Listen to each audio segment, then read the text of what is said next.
느헤미야서 2장 1절에서 8절입니다. 아닥사스다 왕 제20년 니산월에 왕 앞에 포도주가 있기로 내가 그 포도주를 왕에게 드렸는데 이전에는 내가 왕 앞에서 수심이 없었더니 왕이 내게 이르시되 내가 병이 없거늘 어찌하여 얼굴에 수심이 있느냐 이는 필연 내 마음에 근심이 있음이로다 하더라. 그때 내가 크게 두려워하여 왕께 대답하여 왕은 만세수를 하옵소서. 내 조상들의 묘실에 있는 성읍이 이제까지 황폐하고 성문이 불탔사오니 내가 어찌 얼굴에 수심이 없사오리이까 하니 왕이 내게 이르시되 그러면 내가 무엇을 원하느냐 하시기로 내가 곧 하늘의 하나님께 묵도하고 왕에게 아뢰되 왕이 만일 좋게 여기시고 종이 왕의 목전에서 은혜를 얻었사오면 나를 유다 땅 나의 조상들의 묘실이 있는 성읍에 보내어 그 성을 건축하게 하옵소서 하였는데 그때의 왕후도 왕 곁에 앉아 있었더라. 왕이 내게 이르시되 내가 몇 날에 다녀올 길이며 어느 때에 돌아오겠느냐 하고 왕이 나를 보내기를 좋게 여기시기로 내가 기한을 정하고 내가 또 왕에게 아뢰되 왕이 만일 좋게 여기시거든 강 서쪽 총독들에게 내리시는 조서를 내게 주사 그들이 나를 용납하여 유대에 들어가기까지 통과하게 하시고 또 왕의 삼림 감독 아삽에게 조서를 내리사 그가 성전에 속한 영문의 문과 성곽과 내가 들어갈 집을 위하여 들보로 쓸 제목을 내게 주게 하옵소서 하매 내 하나님의 선한 손이 나를 도우심으로 왕이 허락하고 아멘. 여러분 다시 한번 교회 오신 것을 환영합니다. 이 시간 말씀 통해서 큰 은혜 받는 귀한 시간 되시길 바랍니다. 우리는 지금 기독교인과 일이라는 시리즈를 하고 있습니다. 오늘은 우리의 부르심의 중요성에 대해 생각해 보겠습니다. 우리가 현재 하고 있는 일이 하나님께 부르심을 받은 일이라는 것을 어떻게 알 수 있습니까? 또는 우리가 현재 하고 있는 일을 어떻게 하나님으로부터 부르심을 받은 일로 만들 수 있습니까? 성경에는 부르심에 대한 말씀들이 여러 곳에 기록이 되어져 있습니다. 그리고 이런 부르심에 대한 말씀들의 대부분은 교회에서 일하는 사역에 관한 것이 아니고 일반 직장에서 일하는 것에 관한 말씀입니다. 그것이 성벽을 건축하는 일이 될 수 있습니다. 군대를 이끌고 전쟁을 하는 것이 될 수 있습니다. 나라를 통치하는 것이 될 수 있습니다. 노예들을 해방시키는 것이 될 수 있습니다. 시를 쓰는 것이 될 수 있습니다. 아니면 아기를 키우는 것이 될 수 있습니다. 성경에는 이렇게 다른 여러 가지 일들을 하기 위해 하나님께서 사람들을 부르셨습니다. 그리고 오늘날에는 그것이 인터넷을 만들고 재정을 관리하고 아픈 사람들을 돌보는 그런 일이 될 수 있습니다. 그러므로 우리가 하나님으로부터 어떤 부르심을 받았습니까? 또 우리가 부르심을 받았다는 그 의미는 무엇입니까? 우리는 하나님의 부르심을 다음과 같이 정의할 수 있습니다. 부르심은 하나님께서 사람들에게 개인적으로 정하신 일을 하도록 각각 초청함으로 그 일을 통해 하나님의 영혼적 관점에서의 중요한 일들을 이루도록 하는 것이다. 즉 하나님께 부르심을 받았다는 것은 우리가 하는 일이 하나님이 주신 일이라는 것을 확신하는 것입니다. 하나님께서는 한 사람 한 사람에게 그들이 해야 하는 일을 주십니다. 그리고 그 일을 하도록 적합하게 우리를 디자인하셨습니다. 그것이 비즈니스 컨설팅을 하는 것이 될 수 있고 사업체를 운영하는 것이 될 수 있고 회사에 나가서 일하는 것이 될 수 있고 학교에서 가르치는 것이 될 수 있고 병든 사람을 치료하는 것이 될 수 있고 가정에서 아이를 돌보는 것이 될 수 있고 또 은퇴하고 하나님이 주신 그 일에 봉사하는 것이 될 수도 있습니다. 하나님께서는 한 사람 한 사람을 다 각각 다 다른 일을 위해 부르십니다. 하지만 우리를 부르시는 분은 하나님 한 분이십니다. 우리의 일이 하나님으로부터 부르심을 받은 일이라는 확신이 있으면 우리가 성공하는 것을 돈을 얼마나 버는가, 또는 명함에 무슨 직책이 찍혀져 있는가, 그것으로 결정하지 않을 것입니다. 그러나 반대로 우리의 일이 하나님께로부터 받은 일이라는, 부르심을 받은 일이라는 그런 확신이 없다면 우리는 우리의 하는 일에 대한 만족감이 없을 것입니다. 다른 일을 하고 싶은 생각이 수시로 들 것입니다. 은퇴하는 것을 기다리게 될 것입니다. 아니면 또 일 때문에 지쳐서 살게 될 것입니다. 그러나 우리가 이 일을 하도록 하나님께서 우리를 부으셨다는 확신이 있으면 그 일이 아무리 어렵더라도 그 일에 대한 만족감을 가지게 될 것입니다. 그러므로 우리가 해야 하는 질문은 바로 이것입니다. 하나님께서 우리를 부르셔서 맡겨주신 그 일을 어떻게 찾을 수 있습니까? 하나님께서 우리를 부르셔서 주신 일이 무엇입니까? 우리는 그 일을 찾기 위해 다음에 세 가지 영역을 살펴봐야 합니다. 우리는 다음에 세 가지 영역을 살펴봐야 합니다. 첫째로 저희가 읽은 저희의 성경 말씀 중에 느헤미야 1장 1절로 4절 말씀을 보면 우리는 하나님의 내적 부르심을 점검해 봐야 합니다. 우리는 첫 번째로 하나님의 내적 부르심을 점검해 봐야 합니다. 하나님께서는 느헤미야를 부르셨습니다. 그에게 할 일을 주셨습니다. 이것이 느헤미야가 부르심을 받은 배경입니다. 이스라엘은 하나님께 불순종했습니다. 그래서 주전 586년에 하나님께서는 바벨론 왕국을 보내셔서 이스라엘이 멸망받도록 허락하셨습니다. 바벨론 사람들은 남아 살아있던 이스라엘 사람들을 노예로 잡아갔습니다. 그러나 그 바벨론 왕국은 주전 539년에 다시 바사 왕국, 지금의 페르시아 왕국에 멸망을 당했습니다. 그리고 바사 왕국의 고레스 왕은 바벨론 왕국과는 다르게 이스라엘 사람들을 고국으로 돌아가게 했습니다.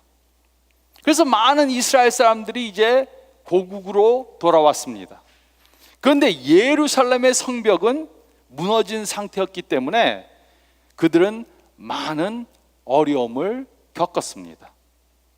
느헤미야 1장 1절로 4절은 다음과 같이 기록했습니다. 하가랴의 아들 느헤미야의 말이라. 아닥사스다 왕 제20년 기스를 월에 내가 수산궁에 있는데 내 형제들 가운데 하나인 하나니가 두어 사람과 함께 유다에서 내게 이르렀기로 내가 그 사로잡힘을 면하고 남아있는 유다와 예루살렘 사람들의 형편을 물은즉 그들이 내게 이르되 사로잡힘을 면하고 남아있는 자들이 그 지방 거기에서 큰 환난을 당하고 능욕을 받으며 예루살렘 성은 허물어지고 성문들은 불탔다 하는지라. 내가 이 말을 듣고 앉아서 울고 수일 동안 슬퍼하며 하늘의 하나님 앞에 금식하며 기도하여. 느헤미야는 왕의 술관원으로 왕의 옆에 항상 있었던 그런 사람이었습니다. 그 당시 술관원은 많은 영향력을 갖고 있었습니다. 그런데 어느 날 느헤미야는 바사 왕궁에서 예루살렘에서 되어지고 있는 그 상황에 대해서 소식을 들었습니다.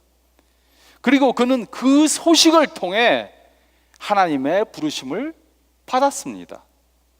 하나님께서는 그에게 육성으로 부르시지 않았습니다. 또 비전도 보여주신 것이 아닙니다. 꿈에 나타나서 말씀해 주신 것도 아닙니다. 그러나 그는 예루살렘에서 일어나고 있는 이 일에 대해 듣고 예루살렘의 성벽을 건축하라는 하나님의 부르심을 받았습니다. 그리고 그는 이것이 바로 하나님께서 자신을 부르신 일이라는 확신을 가진 것입니다. 사람들은 묻습니다. 우리는 어떻게 하나님께서 어떤 일을 하도록 부르시는 것을 알 수 있습니까? 어떻게 하나님께서 나를 이 일을 위해 부르셨다는 그런 확신을 가질 수 있습니까? 성경을 보면 하나님께서는 누구인가에게 특정한 일을 하도록 부르실 때 여러 가지 방법으로 그들을 부르셨습니다. 물론 어떤 때는 귀로 들을 수 있는 음성으로 부르신 때도 있습니다. 또 다른 때는 꿈이나 환상을 통해 부르신 때도 있습니다. 그러나 많은 경우 하나님께서는 우리를 이런 방법으로 부르시지 않습니다. 그 대신 우리가 성경을 읽을 때 성경 말씀을 통해 우리를 부르십니다. 또 설교를 들을 때 설교 말씀을 통해 우리를 부르십니다. 또 누가 간증을 할 때 그 간증을 듣고 하나님께서 저희를 부르시는 것을 들을 수 있습니다. 또 어떤 경우에는 뉴스를 보다가 하나님께서 우리를 부르시는 것을 경험할 수 있습니다. 하나님께서는 보통 이렇게 마음속에 주시는 내적 부르심으로 우리를 부르십니다. 그러나 우리가 하나님께 부름을 받으면 우리는 그것이 하나님께서 나에게 주신 부르심이라는 것을 확신할 수 있습니다. 이것이 바로 우리가 해야 하는 일이라는 것을 깨닫게 되는 것입니다. 물론 하나님께서는 우리를 딱 한 번 부르시는 것은 아닙니다. 우리를 부르시고 그 다음에 계속해서 반복해서 우리를 그 일을 하라고 또 부르십니다. 그래서 우리는 이런 하나님의 내적 부르심을 점검해 봐야 합니다. 하나님이 내 마음속에 확신을 주시고 내 마음속에 부르시는 그것이 무엇인가? 그것을 깨달아야 하는 것입니다. 우리는 하나님의 내적 부르심을 점검해 봐야 합니다. 또 두 번째로 느헤미야 2장 1절로 5절 말씀 보면 우리는 우리 안에 있는 열정을 점검해 봐야 합니다. 우리는 우리 안에 있는 열정을 점검해 봐야 합니다. 느헤미야는 예루살렘에서 일어나고 있는 일들에 대해 듣고 깊은 근심에 빠졌습니다. 그 당시에는 왕 앞에 나올 때 근심에 찬 얼굴로 나오면 큰 일을 당할 수도 있었습니다. 왕이 그를 기뻐하지 않으면 그 자리에서 처형을 당할 수도 있었습니다. 하지만 느헤미야는 부르심에 대한 확신을 가지고 있었기 때문에 왕을 노엽게 하는 것까지도 두려워하지 않았습니다. 느헤미야 2장 1절로 5절은 다음과 같이 기록했습니다. 아닥사스다 왕 제20년 니산월에 왕 앞에 포도주가 있기로 내가 그 포도주를 왕에게 드렸는데 이전에는 내가 왕 앞에서 수심이 없었더니 왕이 내게 이르시되 내가 병이 없거늘 어찌하여 얼굴에 수심이 있느냐? 이는 필연 내 마음에 근심이 있음이로다 하더라. 그때 내가 크게 두려워하여 왕께 대답하되 왕은 만수세를 하옵소서. 내 조상들의 묘실이 있는 성읍이 이제까지 황폐하고 성읍이 불탔사오니 내가 어찌 얼굴에 수심이 없사오리까 하니 왕이 내게 이르시되 그러면 내가 무엇을 원하느냐 하시기로 내가 곧 하늘의 하나님께 묵도하고 왕에게 이르되 왕이 만일 좋게 여기시고 종이 왕의 목전에서 은혜를 얻어싸우면 나를 유다 땅 나의 조상들의 묘실이 있는 성읍에 보내어 그 성을 건축하게 하옵소서 하였는데 느헤미야는 하나님의 부르심을 받았습니다. 그래서 그는 하나님께서 주신 염려로 마음의 근심이 가득했습니다. 왕까지도 그것을 느헤미야의 얼굴을 보고 알 수 있었습니다. 그래서 왕은 느헤미야에게 내가 무엇을 원하느냐 이렇게 물었습니다. 그러자 느헤미야는 즉시로 하나님께 먼저 기도했습니다. 그리고 그는 왕에게 예루살렘에 가서 성벽을 복구하기 원한다고 담대히 말했습니다. 열정은 우리가 선택하는 것이 아닙니다. 그 대신 열정이 우리를 선택하는 것입니다. 그래서 우리가 하나님께 어떤 부르심을 받으면 그 일에 대한 열정을 갖게 되는 것입니다. 하나님이 우리 안에 내적으로 부르시면 우리는 그 부르심 때문에 열정을 갖게 되는 것입니다. 그래서 우리는 우리가 갖고 있는 열정이 무엇인가 그것을 알아봐야 하는 것입니다. 하나님께서 주신 부르심은 그저 스쳐서 지나가는 우리가 원하는 것 중에 하나가 아닙니다. 하나님께서 우리를 부르시면 우리는 그것에 대한 열정을 갖게 됩니다. 그리고 우리로 가진 모든 것을 그것을 위해 투자하게 만듭니다. 우리의 마음을 온통 그것을 위해 집중하게 만듭니다. 그리고 이런 열정은 쉽게 사그러지지 않습니다. 이런 열정은 우리 안에 절박함과 끈질김과 지속함을 가져다 줍니다. 그래서 저는 젊은 사람들이 제가 무슨 일을 장래해야 합니까? 제가 어떤 직장에서 일해야 합니까? 그러면 저는 이렇게 말합니다. 가장 열정을 가지고 내가 할 수 있는 일이 무엇인가?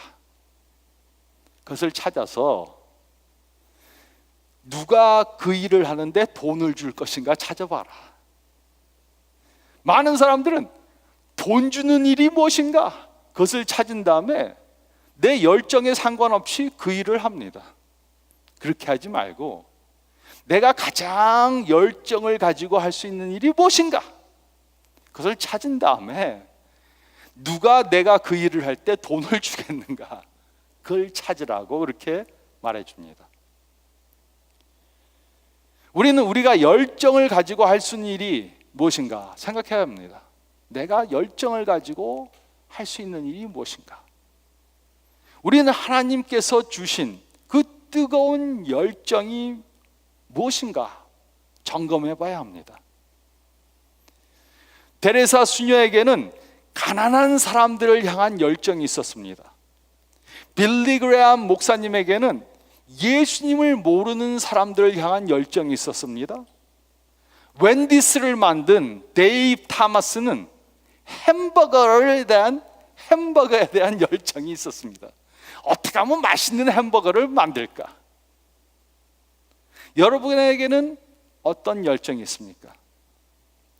우리로 밤에 잠을 이루지 못하게 하는 것이 무엇입니까? 그것이 바로 우리가 가지고 있는 열정입니다. 그래서 우리는 하나님이 주신 뜨거운 열정이 무엇인지 점검해 봐야 합니다. 그리고 우리가 내적 부르심이 무엇인지 전혀 모르겠다. 나는 노는 것밖에는 열정이 없다. 그러면 안 되죠. 그러면 우리는 그러한 내적 부르심을 받고 또 뜨거운 열정을 달라고 하나님께 간구해야 합니다. 그래서 우리는 첫 번째로 하나님의 내적 부르심을 점검해보고 또 두 번째로 우리 안에 있는 열정을 점검해 봐야 합니다. 그리고 세 번째로 저희가 읽은 말씀 가운데 느헤미야 2장 6절로 8절 말씀 보면 우리는 하나님께서 환경 가운데 역사하시는 것을 점검해 봐야 합니다. 우리는 하나님께서 환경 가운데 역사하시는 것을 점검해 봐야 합니다. 느헤미야 2장 6절로 8절은 다음과 같이 기록했습니다. 그때 왕후도 왕 곁에 앉아 있었더라. 왕이 내게 이르시되 내가 몇 날에 다녀올 길이며 어느 때에 돌아오겠느냐 하고 왕이 나를 보내기를 좋게 여기심으로 내가 기간을 정하고 내가 또 왕에게 아뢰되 왕이 만일 좋게 여기시거든 강서쪽 총독들에게 내리시는 조서를 내게 주사 그들이 나를 용납하여 유다에 들어가게까지 통과하게 하시고 또 왕의 살림 감독 아삽에게 조서를 내리사 내가 성전에 속한 영문의 문과 성곽에 내가 들어갈 집을 위하여 들보로 쓸 제목을 내게 주게 하옵소서 하매 내 하나님의 선한 손이 나를 도우심으로 왕이 허락하고, 하나님께서 우리를 어떤 일에 부르시면 우리를 그의 부르신 길로 인도하실 것입니다. 느헤미야는 예루살렘의 성벽을 건축하도록 부르심을 받았습니다. 그러자 바사 왕국의 아닥사스다 왕은 느헤미야에게 그 일을 하도록 허락해 주었습니다. 뿐만 아니라 느헤미야가 예루살렘까지 잘 가도록 이렇게 군대를 보내서 그를 보호해 주었습니다. 또 느헤미야는 성벽을 만들 그 재료들까지 왕에게 다 받아갔습니다. 느헤미야 2장 8절은 하나님의 선한 손이 그를 도우심으로 왕이 이 모든 것들을 허락했다고 말해 주었습니다. 즉 하나님께서 느헤미야로 하여금 그 부르신 일을 할 수 있도록 문을 열어주신 것입니다. 부름받은 일을 할 수 있도록 환경을 만들어 주신 것입니다. 그 부름받은 일을 할 수 있도록 모든 것을 다 제공해 준 것입니다. 이처럼 하나님께서 우리에게 어떤 일을 하도록 부르시면 그 일을 하기에 적합하게 우리의 환경을 하나님께서 만들어 주실 것입니다. 또 우리가 하나님께서 이렇게 적합한 환경을 만들어 주시는 것을 보면 우리는 한 가지 더 할 것이 있습니다. 그것은 다른 사람들의 의견을 묻는 것입니다. 하나님께서는 우리 한 사람 한 사람을 개인적으로 부르십니다. 하지만 하나님께서는 우리들에게만 말씀해 주시는 것은 아닙니다. 우리 안에 계신 성령님은 다른 예수님을 믿는 사람들 안에도 있습니다. 그래서 우리가 어떤 일에 하나님의 일을 부름받았다, 어떤 하나님의 일에 대한 부름을 받았다는 그러한 생각이 되면 우리는 그 생각을 다른 성숙한 기독교인들에게 나눠야 합니다. 그리고 그들의 기도를 부탁하고 또 그들의 의견을 물어야 합니다. 저 또한 교회에 대한 어떠한 인도하심을 받으면, 부르심을 받으면 저는 저희 친구 목사님들에게 기도해 달라 그러고 의견을 묻습니다. 여러 명의 성숙한 기독교인들이 성령님으로부터 동일한 부르심을 받으면 우리는 그 부르심에 대해 더욱더 확신할 수 있는 것입니다. 그리고 또 지금 내가 하나님께 이런 부르심을 받았는데 그것을 하기 위해 하나님께서 환경을 만들어 주시는지, 또 적합한 타이밍도 주시는지 우리가 점검해 봐야 합니다. 느헤미야가 하나님의 부르심을 받은 그것에 대해서 고민할 때 그는 왕의 부름을 받고 왕 앞에 나왔습니다. 또 그 자리에는 왕만이 아니고 왕후 또한 있었습니다. 그리고 그들은 느헤미야에게 모든 것을 다 할 수 있도록 허락해 주었습니다. 그러므로 우리도 어떤 부르심에 대한 그러한 확신이 생기면 하나님께서 문을 열어주시는가, 환경을 어떻게 바꿔주시는가 보고 또 적절한 시기에 이것을 하게 도와주시는가 점검해 봐야 합니다. 우리는 우리에게 주어진 환경에 대해 점검해 봐야 하고 부르심을 받은 타이밍에 대해 점검해 봐야 합니다. 이를 통해 하나님께서 우리의 삶 가운데 역사하시는 것을 직접 목격하고 체험할 수 있어야 합니다. 그러면 이것이 과연 하나님께서 나를 부르신 일이구나 우리가 확신할 수 있는 것입니다. 하나님께서는 우리를 부르셔서 그 영원적인 큰 역사의 한 부분을 하게 맡겨주시길 원하십니다. 우리가 지금 하는 일이 하나님께서 우리를 부르셔서 맡겨주신 일이라는 확신을 가지고 일한다면 우리는 그 일에 대한 큰 만족감을 가지게 될 것입니다. 돈을 많이 벌지 않아도 됩니다. 또 일하는 것이 쉽지 않을 수도 있습니다. 스트레스를 받고 고될 수도 있습니다. 그래도 우리는 인내하며 그 일을 할 수 있을 것입니다. 어떤 분은 이런 질문을 할 수 있을 것입니다. 어떤 분들은 이런 질문을 할 수 있습니다. 지금 제가 하고 있는 일이 하나님의 부르심을 받은 일이라는 확신이 없다면 어떻게 됩니까? 제가 지금 이 일을 하고 있는데 이것이 하나님께서 부르신 일이라는 확신이 없으면 그 일을 그만둬야 하는 것입니까? 그것은 아닙니다. 저희가 지금 하고 있는 일이 하나님이 부르신 그러한 일이라는 확신이 있든지 없든지 우리는 우리가 하고 있는 현재 일에 최선을 다해야 합니다.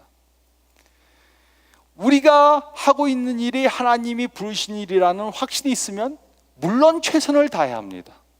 하지만 지금 내가 하고 있는 일이 하나님이 부르신 일인가 아닌가 잘 모르겠다.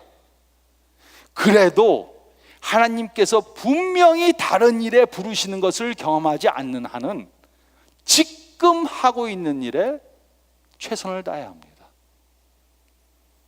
그 이유가 무엇입니까? 우리가 받은 부르심은 우리 삶의 목적 가운데 한 부분입니다. 궁극적인 우리의 삶의 목적은 하나님께 영광을 돌리는 것입니다. 그 일이 무엇이든지 무슨 일을 하든 먹든지 마시든지 일을 하든지 모든 것을 통해 하나님께 영광을 돌려야 합니다. 그리고 우리의 부르심은 우리 삶의 목적 가운데 한 부분입니다. 그리고 우리가 부르심을 받은 일은 그 목적의 한 부분입니다. 그래서 우리가 하는 일에 대한 하나님의 부르심의 확신이 있든지 없든지 우리는 그 일을 대강대강 해서는 안 됩니다.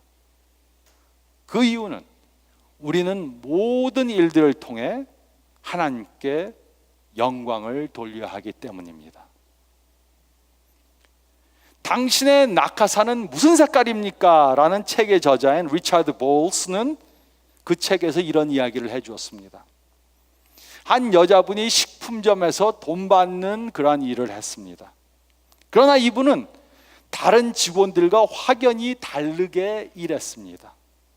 그 당시에는 컴퓨터가 없어서 물건에 바코드가 찍히지 않은 그러한 때였습니다.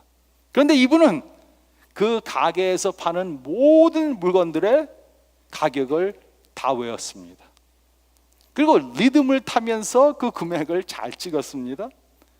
또 쇼핑백에 물건을 차곡차곡 아주 멋있게 쌓았습니다. 또 구입한 그러한 식료품들을 요리할 줄 모르는 사람에게는 조리법을 써서 주었습니다. 또 아이들에게는 부모님의 허락을 받고 사탕도 나눠줬습니다. 그녀는 자신의 일을 보통 사람과는 다르게 했습니다. 그녀는 단지 식품점에서 돈을 받는 사람이 아니었습니다. 그래서 우리가 하나님께서 부르심을 주신 그 일을 한다는 것은 꼭 다른 직업을 가져야 된다는 것이 아닙니다. 우리가 지금 하는 일을 하나님이 주신 일로 바꿀 수 있습니다. 돈 벌기 위해, 먹고 살기 위해 일하는 것에서 벗어나서 하나님의 영광을 위해서 한다면 그것이 바로 하나님이 부르신 일을 하는 것입니다. 우리가 하는 일이 하나님께 부름받은 일이라는 그러한 확신이 있으면, 이 일이 내가 하나님께 받은 일이다 라는 그러한 확신이 있으면 우리는 변화된 일꾼들이 될 것입니다. 우리가 하는 일은 사역으로 바뀌게 될 것입니다. 하지만 내가 하고 있는 일이 하나님께 부르심을 받은 일이라는 확신이 없으면 우리는 단지 노동을 하게 될 것입니다. 예수님의 변화산의 이야기를 기억하십니까? 예수님께서는 높은 산에 올라가셔서 그의 몸이 변화되는 것을 제자들에게 보여주셨습니다. 그리고 이것이 바로 예수님께서 우리들로 다른 사람들에게 보여주기 원하시는 것입니다. 우리가 하는 평범한 일을 하나님의 놀라우신 역사로 변화시키기 원하십니다. 우리가 하는 일이 세계의 평화를 가져다주는 그러한 엄청난 일이 아닐 수도 있습니다. 식품점에서 돈을 받는 평범한 일일 수도 있습니다. 그러나 분명한 부심을 가지고 일한다면 우리는 우리의 하는 일을 하나님의 사역으로 바꿀 수 있습니다. 하나님께서 보시기에는 우리가 어떤 일을 하는가, 이것보다는 우리가 어떻게 일하는가가 훨씬 더 중요합니다. 하나님이 보시기에는 우리가 어떤 일을 하는가, 얼마나 돈을 많이 버는가, 우리의 직함이 무엇인가 보다는 우리가 어떠한 태도를 가지고 누구에게 영광을 돌리기 위해 일하는가가 훨씬 더 중요한 것입니다. 이것이 비즈니스를 운영하는 것이 될 수 있습니다. 이것이 직장에 나가는 것이 될 수 있습니다. 이것이 학교에서 가르치는 것이 될 수 있습니다. 이것이 병든 사람들을 돌보는 것이 될 수 있습니다. 이것이 아이들을 키우는 것이 될 수 있습니다. 이것이 은퇴하고 하나님이 주신 그 일에 봉사하는 것이 될 수 있습니다. 어떤 일을 하는 것보다는 우리가 어떻게 일하는가, 그것이 훨씬 더 중요한 것입니다. 이렇게 분명한 하나님의 부르심을 가지고 하나님께 영광 돌리기 위해 일하시는 저와 여러분들이 되시기를 예수님의 이름으로 축원드립니다.